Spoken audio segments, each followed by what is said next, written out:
Bonjour, bonjour. J'espère que vous allez bien, que vous êtes toujours fidèles pour regarder la suite. Alors, bon, je vous accueille avec un grand sourire. Ce que je vais vous raconter là, c'est moins souriant, moins gai, mais en même temps, c'est du passé et voilà, c'est du passé. Et puis rassurez-vous, il y aura des vidéos beaucoup plus légères, beaucoup plus gaies, ou en tout cas tout aussi intéressante, voire peut-être beaucoup plus, suivant vos goûts. Alors, je vous avais parlé dans la dernière guidance, dans la deuxième, je vous avais parlé de cette fameuse broche en forme d'œil. Et je me demandais si effectivement c'était pas du mauvais œil quelque part, ou si c'était pas prémonitoire, si on m'avait pas envoyé, je dis envoyé cette broche parce que je ne savais pas d'où elle venait, comment elle est arrivée chez moi. En tout cas, c'était peut-être pour me prévenir de ce qui allait arriver. C'était peut-être prémonitoire. Je ne sais pas. Donc, je vous avais demandé, justement, après cette vidéo, de me dire vous ce que vous en pensez. Voilà, donc là encore j'ai noté hein, pour essayer d'être bien cadré dans cette histoire et pour essayer d'être assez clair. Alors, plus tard, voilà ce qui m'est arrivé. Plus tard, après cette broche, avec mon premier mari. Donc, bon, voilà, je suis divorcée, j'ai été mariée 2 fois. Voilà, vous savez tout. Vous savez tout. Alors, on travaillait dans la même rue. Hein. On était. Enfin, on travaillait chez des grossistes, moi dans la bijouterie. Lui travaillait dans un magasin d'importation, alors de bijoux ethniques, de vêtements, d'étoiles, de petits accessoires, de petites boîtes, de petites choses comme ça, qui provenaient de Madagascar, de pays un petit peu comme ça. Vous voyez, c'était plus de l'ethnique en tout cas. Des choses un petit peu, peut-être pas de l'Afrique, c'était pas vraiment de l'Afrique, c'était oui, plus de Madagascar, de l'Inde, des choses qu'on portait un peu le style baba cool. Hein, vous voyez ce que je veux dire? Voilà le genre de grossiste que c'était, un importateur. Moi, particulièrement, alors il y avait pas d'objets africains, etc. Là, je vous fais une petite parenthèse. C'est vrai que j'ai jamais été à l'aise avec tout ce qui est masque, tout ce qui vient d'Afrique. Parce que je sais pertinemment qu'il y a beaucoup de travaux occultes dans ces pays. Ils y croient et ils sont très forts et voilà, je les crains parce qu'ils peuvent s'en servir à bon escient ou à mauvais escient. Moi, je me souviens dans ma boutique où je travaillais en tant que, enfin, chez un grossiste, j'avais en tant que cliente une voyante. Et elle s'était mise en couple avec un Africain. Et ils avaient décidé, bon, elle, d'arrêter la bijouterie, hein, puisque c'était un grossiste en bijoux, et de s'installer à son compte, d'ouvrir un café-bar dans ce style. Eh bien, ça a dû susciter une certaine jalousie dans la famille ou dans l'entourage de son ami. Et elle, étant voyante et connaissant un petit peu tous ces domaines, eh bien, elle s'est aperçue qu'il y avait des travaux occultes sur elle. Donc, elle se réveillait toutes les nuits à une heure bien précise, etc.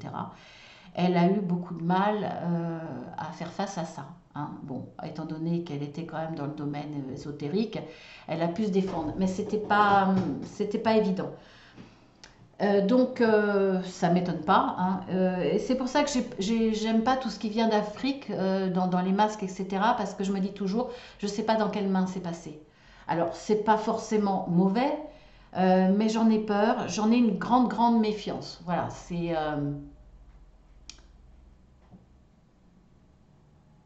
j'ai du mal à comprendre ceux qui achètent dans des vides-greniers, même dans les magasins. Hein. Les magasins, on ne sait pas où ça a traîné, on ne sait pas qui. Ça peut être fabriqué, mais ça peut être récupéré à droite à gauche. Il y en a qui collectionnent des masques anciens. Voilà, je trouve ça assez effrayant. Voilà. Après, je ferme la parenthèse puisque Il ne s'agit pas de ça dans ce que je vais vous raconter. Donc, à cette époque où je vivais avec mon mari, qui travaillait dans cette boutique, un jour il est rentré, et je ne sais plus pourquoi, je ne suis pas quelqu'un qui fouille dans les poches, mais j'ai retrouvé dans la poche de son manteau, de sa veste, qu'il utilisait pour aller travailler, hein, une espèce de petite poupée. Une petite poupée grande comme ça, en chiffon. Ça ressemblait pas à une poupée vaudou, mais c'était quand même une poupée. Une poupée, euh, pas une poupée pour jouer, quoi. C'était bizarre. Donc je lui pose la question, je lui dis, mais t'as ramené ça de ton travail? Parce que bon, il peut y avoir, il y avait un peu de tout, hein. Elle me dit, non, non, pas du tout, je l'ai jamais vu. Il n'avait vraiment aucune raison de me mentir, hein. Il pouvait ramener un objet de son travail. Ça lui arrivait d'ailleurs de ramener des choses de son travail, hein. Non, non, il l'avait jamais vu. Donc quand même, le truc un peu curieux, même beaucoup curieux, quoi. Alors après la broche de l'œil, que d'ailleurs cet incident-là, je l'avais complètement oublié, hein. Il y a ça qui se passe. Donc là, c'était étrange. Là encore, bon, j'ai trouvé ça bizarre, mais j'étais pas encore soupçonneuse de quoi que ce soit, de travail occulte, de choses comme ça. J'étais pas là-dedans. Ni dans un chemin spirituel d'ailleurs, j'étais pas du tout là-dedans. Donc j'ai trouvé ça bizarre qu'il ne le sache pas et que ça soit arrivé dans sa poche comme ça, mais bon, je me suis dit, bon, on va pas chercher à comprendre, hein. J'étais pas le genre à me torturer l'esprit, je laisse passer l'histoire. Alors plus tard, il y a des événements qui arrivent dans ma vie, des événements qui me poussaient à me séparer de mon mari, quelque part. Par exemple, il y a un ex qui revient dans ma vie. Alors, voilà, il y a un ex qui revient dans ma vie.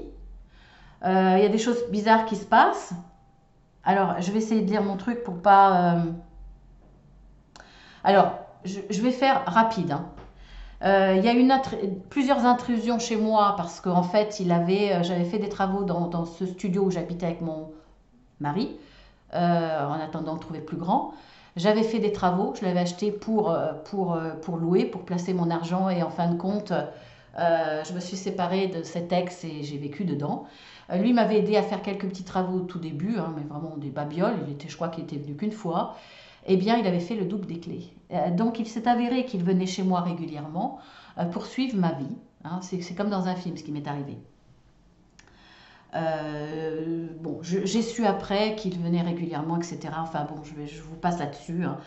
Je pourrais en faire une vidéo. Si ça vous intéresse, c'est comme dans un film.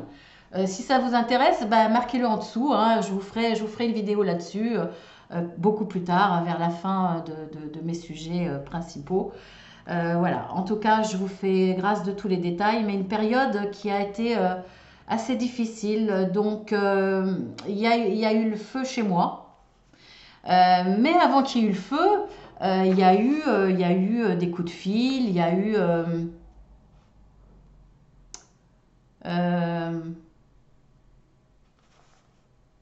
oui, avant ça. Avant le feu, il y a eu des coups de fil, par exemple, anonymes. C'est-à-dire que quand c'était moi qui répondais, il n'y avait personne au téléphone. Quand c'était mon mari qui répondait, c'était une personne qui lui disait oui, ta femme te fait cocu en donnant des noms, etc., des noms bien précis. Alors effectivement, comme il rentrait chez moi, qui suivait toute ma vie, c'était facile. Plein de choses comme ça, voilà, quand même des choses très négatives qui sont arrivées dans ma vie pour que je me sépare de mon mari. Ensuite, il y a eu le feu chez moi. Bon, il s'est avéré que c'était un feu criminel, hein, mais bon, voilà, ça, je vous passe encore les détails de tout ça. J'étais enceinte de mon mari, donc j'étais enceinte, je sais plus, je vous dis à la louche, hein, parce que franchement, j'ai pas du tout de mémoire, et puis je dois avoir une mémoire sélective, hein. Donc j'étais enceinte au moins de 6 mois, ouais, et donc il y a eu le feu. Avant, il y a eu j'avais l'impression qu'on me cachait des choses dans la belle famille, par exemple, ou les amis de la belle famille. On commençait à parler, mais sans vraiment me dire des choses. J'ai su après qu'on ne voulait pas me le dire par peur que que j'accouche de façon prématurée. Bon, il y a eu le feu chez moi, donc effectivement, j'ai tout perdu. En tout cas, j'ai perdu mon logement. Donc j'ai été logée par la Croix-Rouge avec mon mari. Mon mari, à ce moment-là, s'est dit, bon, mes affaires, il n'y en a plus, elles ont brûlé. Quand je dis mes affaires, c'est ses affaires personnelles, ont brûlé, j'ai plus rien. Donc en fin de compte, il avait plus de logement quelque part, plus de toit. Et ben il a saisi l'occasion finalement pour me larguer. Donc j'avais plus d'appartement, plus de toit, plus de mari et enceinte au moins de 6 mois, je ne me rappelle plus combien, et logée par la Croix-Rouge.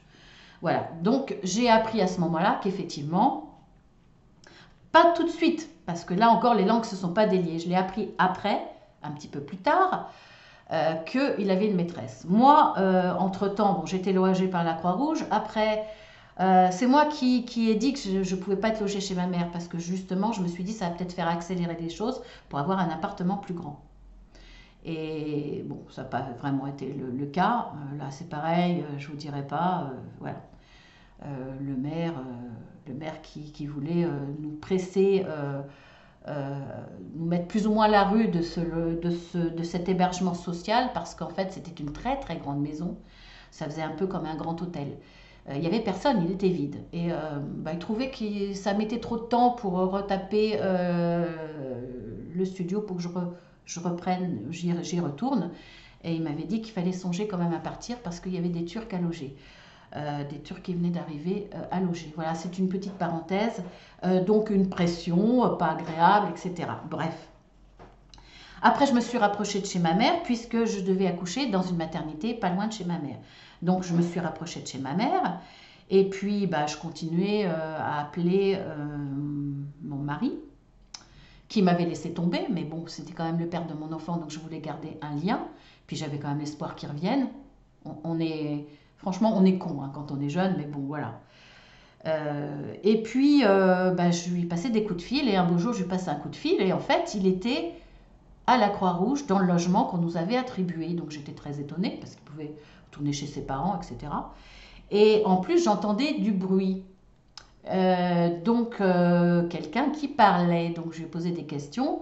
Alors j'ai fini par comprendre qu'il y avait une femme qui profitait justement de ce logement tranquille pour pouvoir voir cette personne. Donc il avait une maîtresse, voilà. Et il en profitait pour être avec elle à cet endroit-là.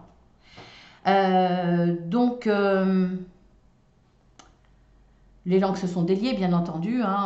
Voilà, c'est avéré effectivement que ça durait depuis pas mal de temps. Voilà. Et le plus étonnant, vous allez me dire pourquoi je vous raconte ma vie par rapport à ça, quel est le rapport avec les travaux occultes. Vous allez comprendre maintenant. Alors, j'ai appris que c'était une collègue de travail. Étant donné qu'il travaillait dans la même rue que moi, quand je venais travailler ou quand je sortais le midi, etc., il m'arrivait de les voir tous les deux. Donc j'ai vu que c'était une personne d'origine africaine. Alors martiniquaise ou réunionnaise, je ne sais plus. Après, j'étais en contact avec elle, donc voilà, j'en ai su un peu plus. Et j'ai tout de suite fait le lien, c'est clair. De toute façon, il n'y a pas photo, c'était elle. Voilà. Puisque il y avait qu'elle qui avait accès à sa poche. Et puis, de toute façon, elle voulait lui mettre le grappin dessus. Elle a réussi. Elle a fait tout ce qu'il fallait pour qu'il m'arrive des séries de catastrophes et qu'elle récupère mon mari. Donc ça a réussi. Elle avait un petit garçon, cette femme-là. Et bon, elle s'est avérée, moi, j'ai été la voir au travail en lui disant de là, moi, il y a eu un laps de temps qui s'est passé. J'ai accouché, donc j'ai été la voir parce que je savais pertinemment que si mon mari prenait ma fille, c'était elle qui allait plus ou moins s'en occuper. Donc je voulais savoir à qui j'avais affaire, donc j'ai été la voir sur le lieu de travail. Elle s'est confiée un petit peu après parce qu'elle avait un petit garçon de 10 ans, je crois, une dizaine d'années. Et en fin de compte, ça se passait pas très bien parce que mon mari avait accepté sa maîtresse, mais pas le lot qui allait avec, forcément. Voilà, il n'avait pas accepté l'enfant, ou sans ne pas l'accepter, ça passait pas trop bien. Voilà, il avait des comportements que elle n'acceptait pas trop. Donc elle m'avait dit finalement, je crois que je t'ai rendu service. Bon, voilà. Ça, c'est une petite anecdote.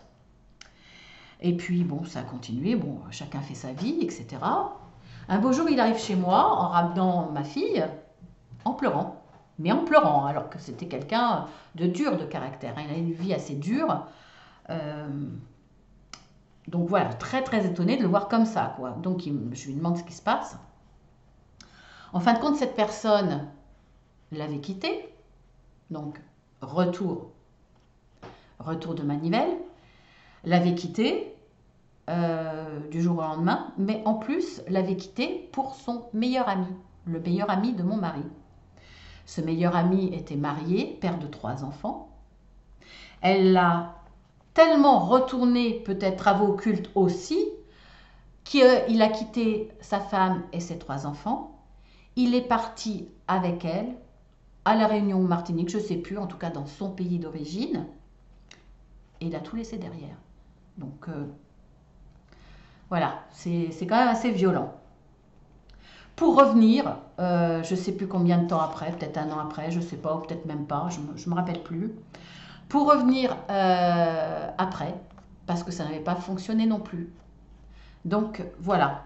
Pour moi, là, j'ai vécu des travaux occultes. C'est clair, c'est net.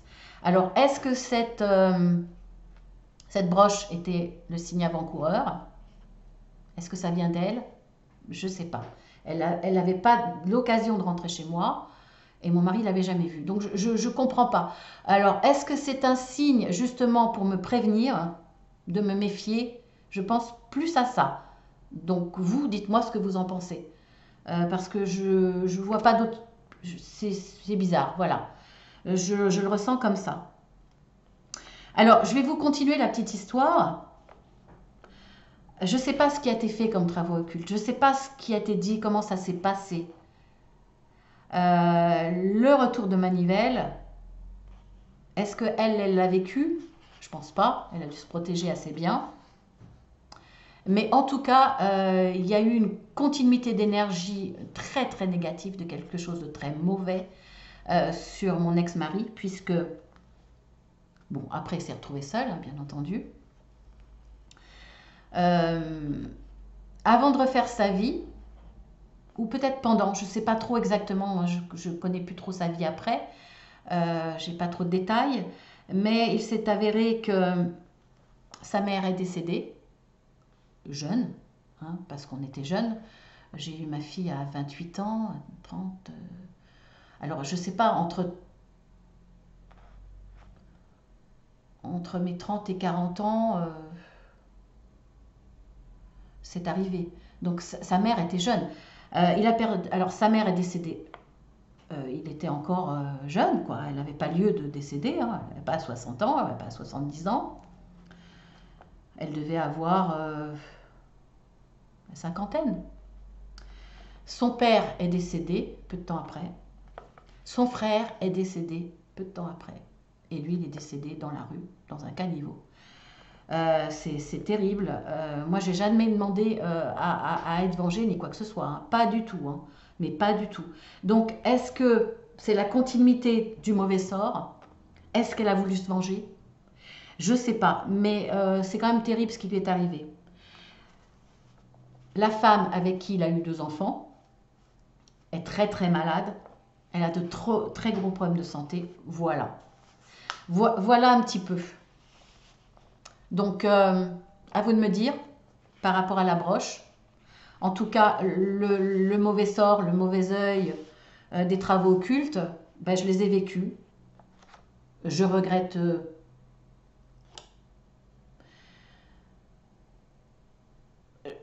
pas d'avoir perdu mon mari quelque part. Ça devait se faire comme ça, c'est comme ça. Mais voilà, quand même beaucoup de choses terribles qui me sont arrivées, beaucoup de choses terribles qui est arrivé à mon mari. Donc voilà un exemple de travaux occultes.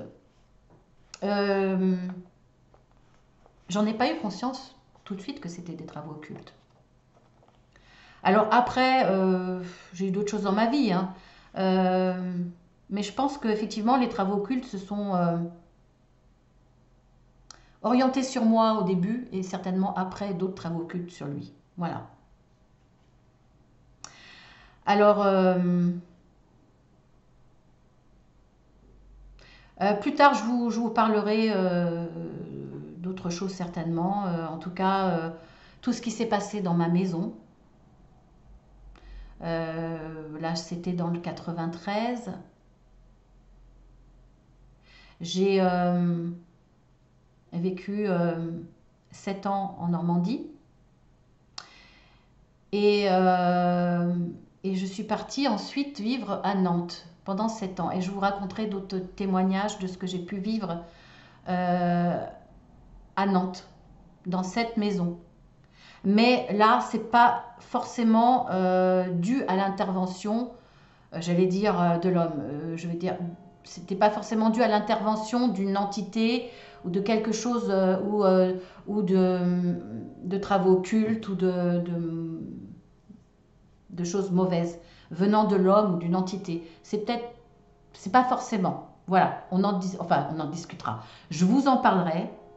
Ben, je vous en parlerai plus tard sur une autre vidéo, mais pas la prochaine. Vous me direz là encore. Alors, la prochaine vidéo, c'est dans un autre registre. C'est pas très gai en plus, hein, mais c'est très intéressant parce que je vais vous parler de la semaine prochaine des entités, justement, des entités négatives, des mauvaises entités. On peut parler d'entités, on peut parler de fantômes, je ne sais pas trop. Je vous dirai plus la semaine prochaine, en tout cas de mauvaises énergies. Vous savez, les fantômes ou les entités qui reviennent pour faire du mal sur les êtres vivants. J'ai vécu une expérience et c'est une expérience dont on parle très peu. J'ai lu une fois, il y a très longtemps, un livre. Je vais essayer de le retrouver. Enfin, il y a très longtemps. Il y a quand même pas mal d'années. Je ne sais pas quoi penser de cette personne qui a fait ce livre. Hein. J'en reparlerai. Mais elle a parlé elle a donné un détail sur ce que pouvaient faire de mauvais les entités. Je me suis dit, waouh, elle part loin, quoi. Elle est un peu barrée, un peu illuminée. Et finalement, quelques années après, j'avais complètement oublié, ça m'est arrivé. Et on en parle très peu, et justement, quand on en entend parler, on se dit, c'est des dingues, quoi. Et je peux vous assurer que c'est vrai, c'est véridique parce que je l'ai vécu. Donc, je vous en parlerai la semaine prochaine. Voilà, puis après, on essaiera de passer à des choses un petit peu plus agréables. Voilà, il n'y a pas de souci. Je sais pas, j'ai pas prévu encore, mais ça sera plus agréable. Voilà, ben je vous dis à la semaine prochaine. Je vous fais de gros bisous. Là, ça a été un peu plus court, alors tant mieux peut-être pour vous. Hein. N'hésitez pas à me parler de tout ça, de ce que vous en pensez. Oui, de ce que vous en pensez, de vos déductions, de vos propres expériences, de ce que vous avez vécu vous. Tout ça, ça m'intéresse vraiment. Donc n'hésitez pas. Et puis, bon, bah, bien sûr, vous pouvez liker, etc. Hein, si vous ne voulez pas mettre de commentaires personnels, vous pouvez très bien, ne serait-ce que liker ou mettre un petit mot tout simple. En tout cas, je vous dis à la semaine prochaine. Je vous embrasse bien fort. Voilà. Et on finit avec les cloches de l'église. Voilà. À bientôt.